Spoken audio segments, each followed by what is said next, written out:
Hey, y'all, welcome back to my channel, Redeemed Carnivore. I am so excited today. I get to talk to Brett from Thankful Carnivore. If y'all know him on Instagram and Facebook, I reached out to him recently and asked, hey, you want to talk about mental health? And he's going, sure. So, and we'll talk about music, I'm sure, which is great for me, but let's get things going. Thank you, Brett, for coming on to my channel. I very much appreciate it, and I'm very excited to meet you. Well, it's a pleasure to meet you, Melissa, and I look forward to sharing my health journey and us having a wonderful conversation. Well, let's get things started. Tell me a little bit about your story. I know that people have heard it before, but if some of those that have not, this will be something a treat for them.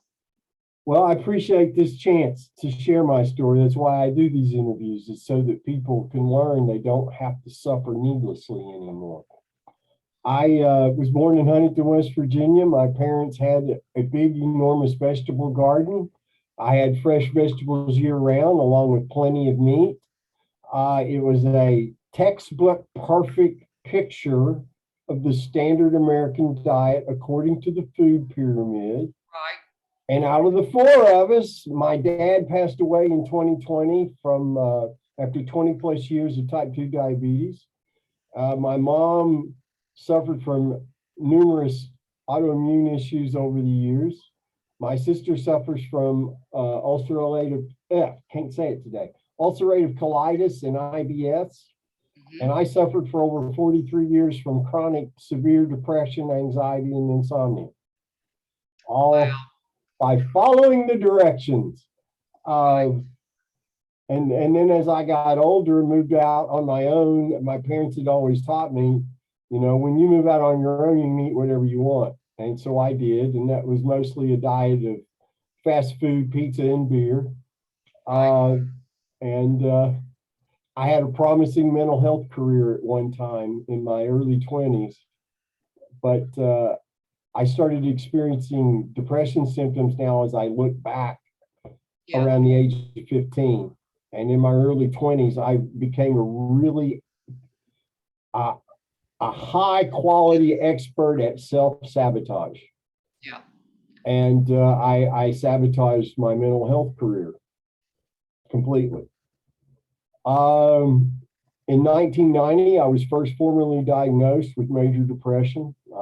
16 days in an inpatient facility, River Park Psychiatric Hospital in Huntington, West Virginia. And they only kept me 16 days because that's all my insurance would pay for. And when they put me out the door, they gave me some samples of Prozac, which I couldn't take long enough to really experience much benefit or anything from at that time. But I made some behavior choices, some different ones, and my life became a little more manageable for a time. And then I began experiencing horrible panic attacks. We were living in Bristol, Tennessee, me and my first wife, and I was convinced I was having a heart attack. And I was so convinced that I convinced the ambulance people that I was having one too. And they even put the nitro under my tongue on the ride to the emergency room. And I'll never forget, I was hooked up to EKG, et cetera. And I'm thinking, wow, man, I'm only, 31, 32 years old. However, he wasn't very old then. And here I am laying here with a heart monitor on me. Fortunately, my heart was fine. That's good. Yeah, that was real good. But I had anxiety was beginning to really cause some serious problems. And a few months after that, I had a doctor in Newport, Tennessee, tell me, if you don't start taking, noisy cars go by, if you don't start taking some medication, your life's going to become very uncomfortable. Wow. So this was about late 93, middle of 94. And so I started taking Prozac as prescribed. It was very expensive then, but I was performing enough music-wise to pay for it. And I was on Prozac for the better part of the next 23 years. Wow. It was at best a blanket thrown over symptoms to mask them. It never really fixed anything. And in time, I just got worse. I got more depressed. The mood crashes became more inexplicable. There wasn't something that reasonably you could say, oh, well, I can understand why that would set him off. There was none of that. Let me explain what depression was like for me. I was an angry, depressed person. I had an extreme dissatisfaction with everything around me, with life in general, and especially with myself. I became very deluded. You know, Melissa, if I just had this coffee cup, everything in my life would be so much better. Right. And at great expense and aggravation to my family, I would get this coffee cup and I would have it and I would look at it for about 5 or 10 minutes and find 100 things wrong with it. Immediately, so that I could continue saying my life was a piece of crap. Fast forward, I ended up getting divorced, met my second and final wife, God willing, moved to South Carolina, and life was better for a time. I was very happy with her, and life looked promising, but I started having mood crashes left and right out of nowhere for no apparent reason. In 2006, 2007, I always get the year confused. There was a familial event that upset me to the point to where I only slept for an hour or two a night for like 6 to 8 weeks. Wow. And when you don't get any more sleep than that, very bad things start to happen to you. Yes, they do. I started hearing kids playing in the yard when I was the only one at home. Not good. Oh. They put me on this drug called Remeron. I'll never forget this. I can always remember the name of that drug. I got to sleep for 2 weeks. Oh, it was great. I remember I was waking up rested, sleeping the night through, but I put on like 25 pounds in that 2 weeks. It's a notorious weight gaining medication. And then at the end of that 2 weeks, I went on another 6-week tear of only sleeping an hour or two a night. And then they upped my diagnosis from major depression to major depression with psychotic features, which means you're unable to accurately perceive your environment and can hallucinate and do all sorts of lovely things. They put me on a medication called Symbyax, which was a combination of an antipsychotic with Prozac, and that stopped the free fall, but I slept 10 to 12 hours a night and would have to have 1 or 2 2-hour naps during the day because I was so medicated. Wow. It was an existence versus living. After a year of that, I was like, well, this has got to stop. I've got to change things around. I can't fix what happened. I can't correct anything. So I need to just get on with my life and stop needing to take all this stuff. I talked myself into a period of wellness long enough to where I gained like 45, 50 pounds. I'm 6 foot tall, and I think at that point I was up to about 255.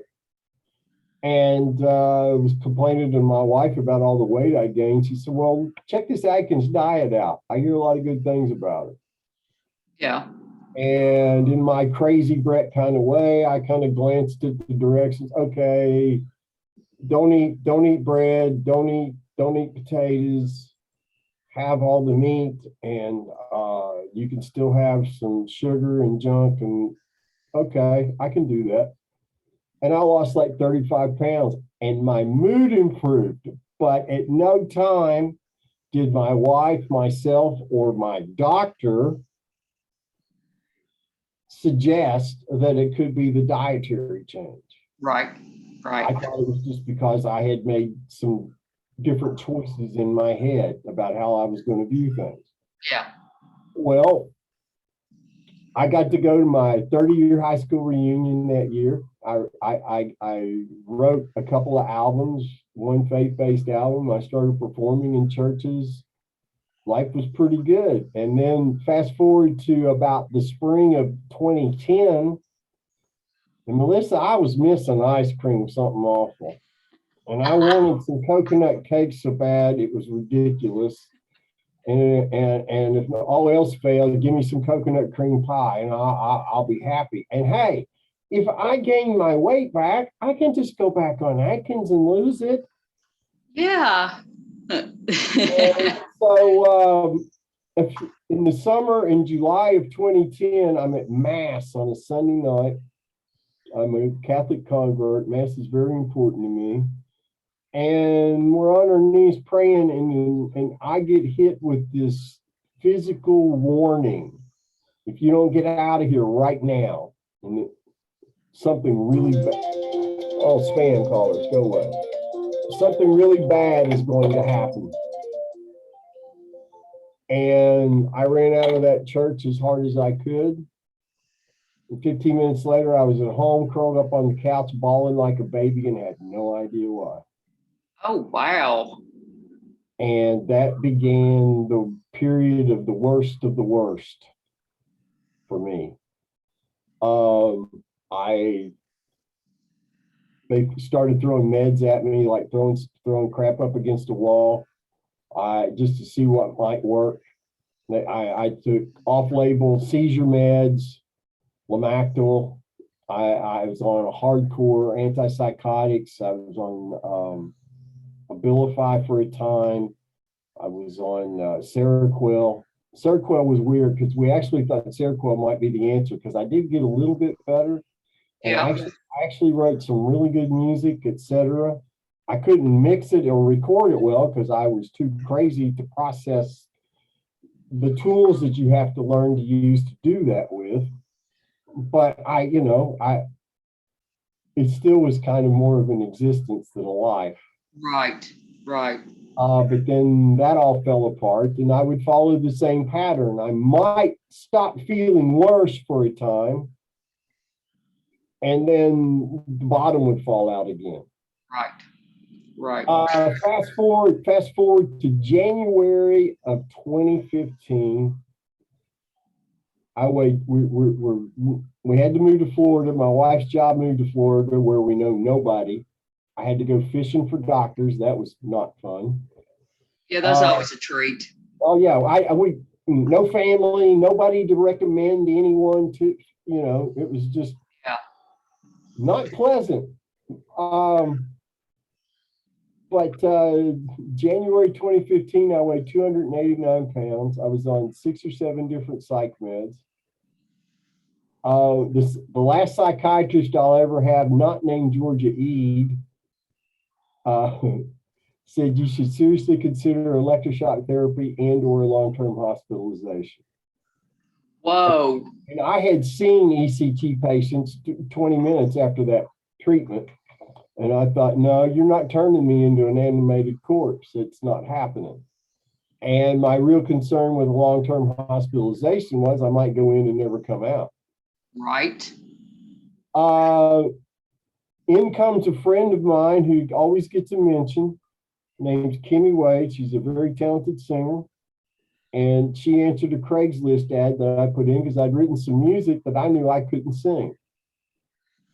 And she had the perfect voice for it. So she's watching me fall apart. And we're managing to somehow cobble some music together. And she one day says, well, have you ever thought about medical marijuana? Now, as a musician, it was always around, but I had a bad experience with it when I was young, so it wasn't my thing. Right. At practice or at gigs, passing left and right, beer was legal. What do I need that for? That was kind of my attitude. But this was around the time that Colorado and Oregon and other states out west were implementing promulgated voters were okaying medical marijuana programs. And I saw some anecdotal evidence where people were experiencing symptom relief. And my wife and I are at this point, we're like, well, what do we have to lose? We've tried everything else. Yeah. Long story short, I found out that medical marijuana treated my symptoms many orders of magnitude better than any psychiatric medication I ever took in my life. My anxiety would literally vanish. My mood would elevate to an appropriate place. I became much more polite and enjoyable to be around. 10 days into this experience, I'm putting my shoes on one morning and I realize my belly's in the way. And it dawns on me, that's not a good thing.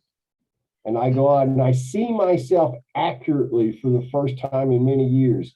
My depression was so bad that it twisted everything I saw and heard, and never in my favor. My wife would say, it looks like it's going to be a beautiful day. That would never be what I heard. What I would hear in my head with my ears is, oh, yeah, looks like it's going to be another beautiful day. Great. That's what I would hear. Right. And I love my wife. Honey, what's wrong? Well, what do you mean what's wrong? I just told you it looks like it's going to be a beautiful day. Right. Well, you can imagine the inability to communicate how frustrating and maddening and anger causing it was for me and for her. That's why I tell people, if anybody's earned their place in heaven, it's my wife for putting up with me for all those years, because I was very hard to live with. A few months after that, I'm living life. Well, over the next 3 years, I started walking after I saw how obese I was and how I looked like somebody ready to have a stroke or a heart attack. Right. Walking. And I told my wife, I'm back on Atkins. So low carb and walking over the next 3 years, I walked off 94 pounds. Awesome. By the end of 2015, I was off all the antidepressants and antipsychotics. By the end of 2016, I was off the Ativan, which I took for 8.5 years for anxiety. The day after my last 1/8 of a milligram dose, I woke up with vertigo for the next 3 months. That was fun. Yeah. Benzodiazepine withdrawal is just horrible for people. Yes. And I had a taste of that, and it was not something I'd recommend for anyone. No, not at all. And then by the end of 2017, I was off the trazodone, which I took for 8.5 years to sleep, and woke up with a drug hangover every morning. Oh. I've not had any pharmaceutical medication since November of 2018, when I had an upper respiratory infection. That's awesome. But no meds of any kind. No, I have not been to a doctor. Haven't needed to go. Right. To go to the doctor, I haven't been sick enough to need one. Right. Fast forward, let's see. All right, in June of 2018, the same friend of mine who recommended medical marijuana to me messages me and says, oh my gosh, you got to go see every video made by this guy named Jordan Peterson. Okay. And I discovered Dr. Jordan Peterson, who's a psychologist, an extraordinary man. I actually had the privilege of meeting him when I was in Pensacola here. Cool. Yeah, it was very cool. Gentleman, he's a clinical psychologist. He is anti-political correctness, and he's articulate. I watched him render newscasters unable to speak on the air using only logic. He twisted this one lady up so bad she couldn't talk for like 10 seconds. It was a work of art. And so I became a huge fan. And the way I used cannabis back then was my wife would make canna butter and I'd eat these little cookies. You know, have a cookie, watch a Jordan Peterson video. Right. Well, I came across this 30-minute cutout of him on Joe Rogan talking about how his daughter figured out if she only ate beef, salt, and water, her arthritis symptoms and depression symptoms would go into remission. Now, if it's anybody but Jordan Peterson telling me this, the man whose shtick was don't lie, or at least tell the truth, or at least don't lie. Right. Be responsible. Right. Stuff that I believe in completely. And you know, if it's anybody but him, Right. I'm flipping the channel. And you and I aren't having this conversation because just eating meat is crazy. And my wife gets home and I'm like, I want you to watch this. I want to make sure I'm really hearing what he's saying. She watched it. Oh, yeah, that's really what he's saying. And so I'm like, well, I got to look into this. And the next video I found was Dr. Sean Baker, also on Joe Rogan. And I must have watched the dietary part of that 100 times, 50 times, because at this point, I'm thinking there's got to be a flaw in the logic. Some doctor over all these years would have said something to me if this was possible. Right. I had to believe that. And then I found a talk by Amber O'Hearn where she explained in a way this guitar player could understand how as a species, we literally came down out of the trees by eating meat and drinking water. Right. Right. And I told my wife, I got to try this. So I did some research on and found the Zeroing In on Health group on Facebook, which about Kelly Hogan and those people, you know, 10-year plus carnivores, got the basic directions. And July 16, 2018, I began eating meat and drinking water. And I have not stopped eating meat and drinking water. Today is my 1395th day. I've had no cheat days in between of any kind. On the 10th day, I woke up without joint pain for the first time as an adult. That was pretty cool. Yeah. I'm taking a morning walk, skipping down the sidewalk because nothing hurts and it's fun and I'm giggling like a little boy. And then on the 24th day, I always get emotional. I can't remember this and not get emotional. I'm taking my walk early in the morning. It's still dark out. And it's like somebody flipped a switch. And all that rage and all that sadness and all that angry darkness and all that bullshit that kept me from becoming the person I wanted to be, it all just went away. Right. And it has never returned. Not even for a moment has it returned. And it was replaced by a waterfall of joy. It hasn't left me since. And that's why I do these talks, because people need to know you're not broken. You're not a genetic error. Your mom and dad didn't make a mistake. Right. You, like me, and trillions of humans were taught to eat things we should never have put into our mouth. Right.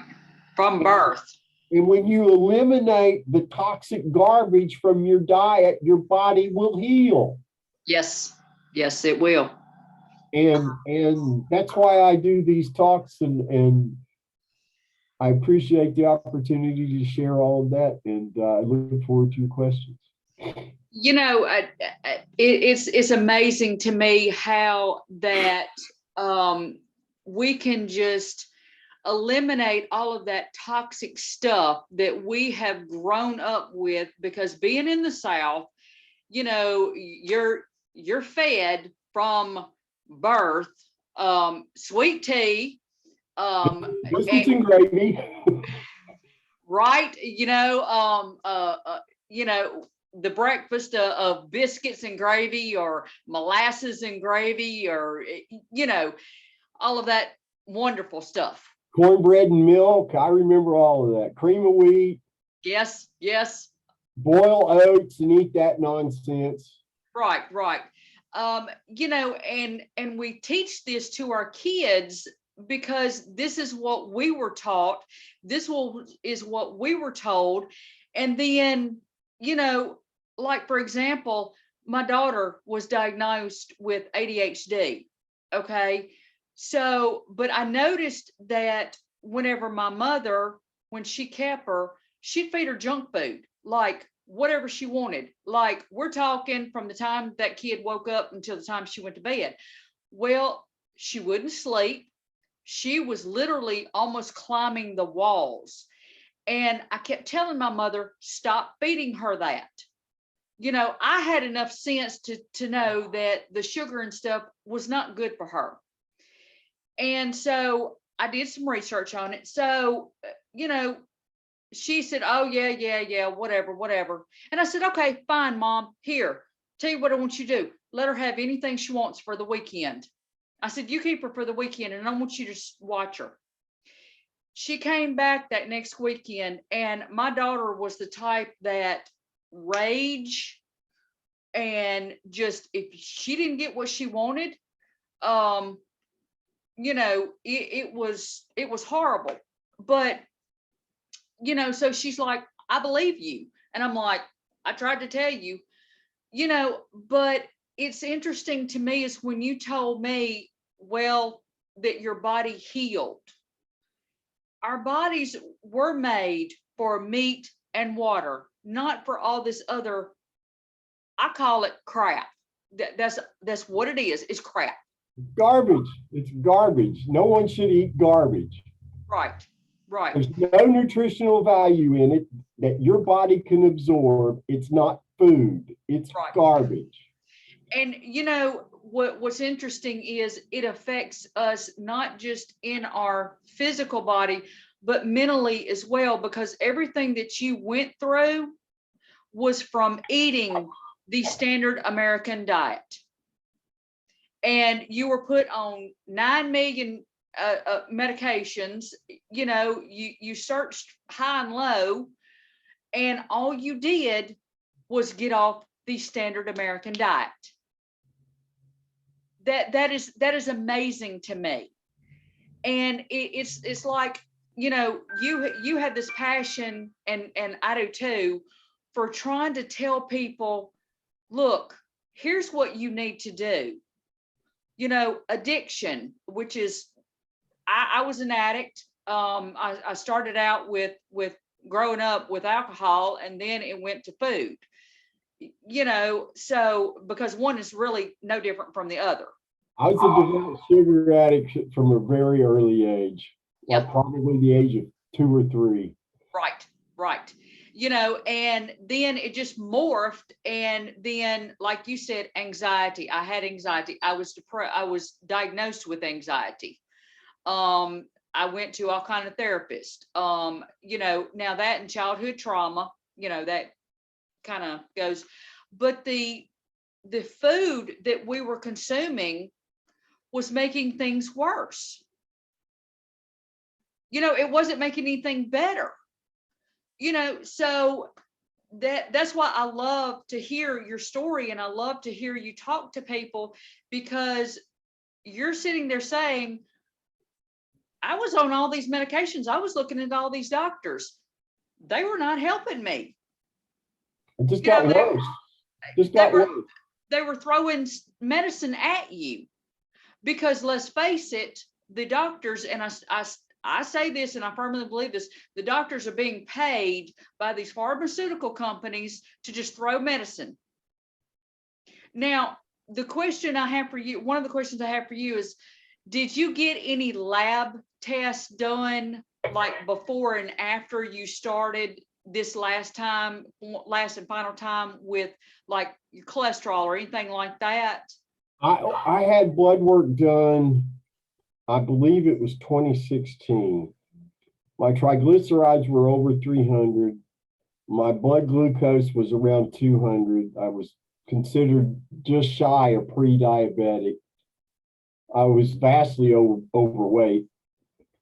And I'll never forget that doctor wanted to put me on a statin. And my gut was like, no, no, no, no, no, no, no.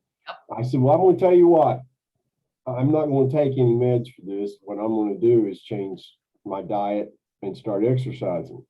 Right. And this guy looked at me and 90% of the people with your numbers can't do it with diet and exercise. And I thought, well, you little gnarly SOB, you just said that to the wrong guy. Yeah. Because at that point, then it became a mission. I had somebody to be pissed off at. I was going to succeed. And prove a point. And well, you know, it's interesting. This doctor's office is just right, not a block and a half from my house. And I haven't been down there since I got better. I'm waiting until I hit the 5-year mark, and then I'm going to go in there and I'm going to have a good time. Right. But you know, he's like, 90% of people with your numbers can't do it. And I knew that was wrong. I knew that could not be the truth. I didn't know how. I just intuitively knew that was not right. Right. And I proved the point. Yeah. I lost a total low carb, and then on low carb, I lost 94 pounds. On carnivore, I lost 22. Wow. Awesome. I now weigh today the same thing I weighed when I graduated from high school, and I can wear the same 30-inch waist pants that I wore when I graduated from high school. You know, and I want to do a disclaimer because, you know, everybody is always talking about weight and, you know, with carnivore and keto and whatever.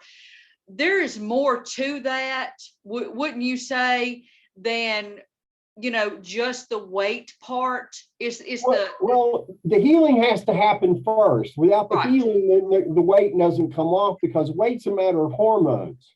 Right.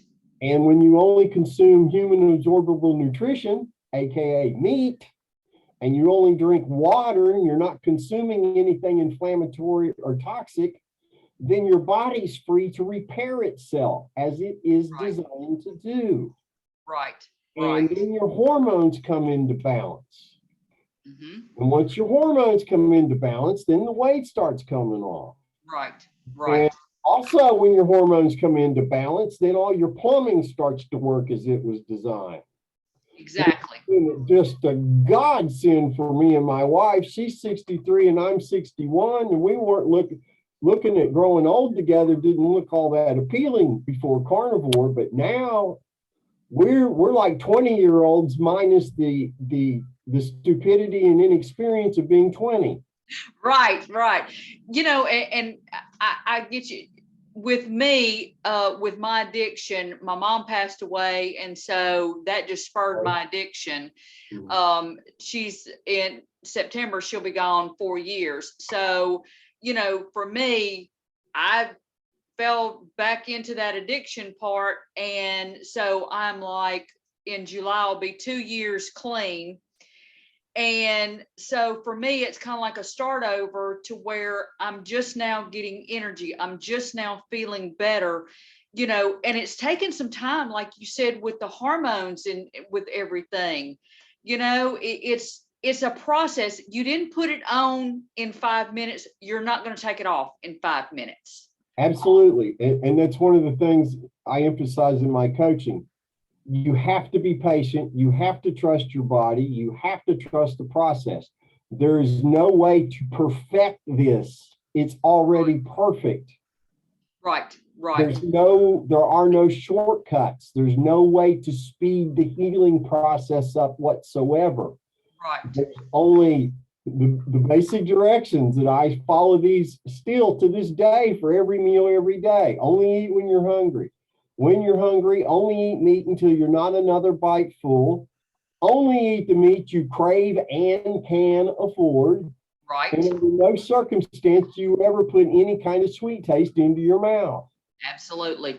Yes. That was one of the reasons why another reason why carnivore was so appealing to me. That's all. I don't have to keep track of everything under the sun. I looked at keto a few years back and I was like, this is too much work. It is. Yes. Up with all that. So, you know, the simplicity of carnivore, it's ridiculous. And the time it saves you. I mean, my wife can do a whole week's worth of grocery shopping in less than 15 minutes now. Look, we just recently got half of a cow, and I was so excited. I thought it was Christmas, but it's going to feed us. That's all we need. There's no need to go to the store except to get paper towels and your Right. basic cleaning accoutrements that you need just to keep your house proper. Right. Well, Brett, we're almost out of time, and I hate to cut this short, but All right. I was enjoying this. Y'all, thank you for watching, and tell people where they can get your information if they want to look you up. Come to Instagram and look for thankful.carnivore. You got to remember the dot. If you don't put the dot in there, you're not going to get me. It's thankful.carnivore. If you got questions about the carnivore way of eating, I answer all direct messages, as you know, Melissa. And just send me a message, and I'll be happy to give you some directions and guidance on how to succeed at this way of eating, because you deserve to experience effortless daily happiness just like I do. Absolutely. Well, thank y'all very much for watching. Go check him out, and we will see y'all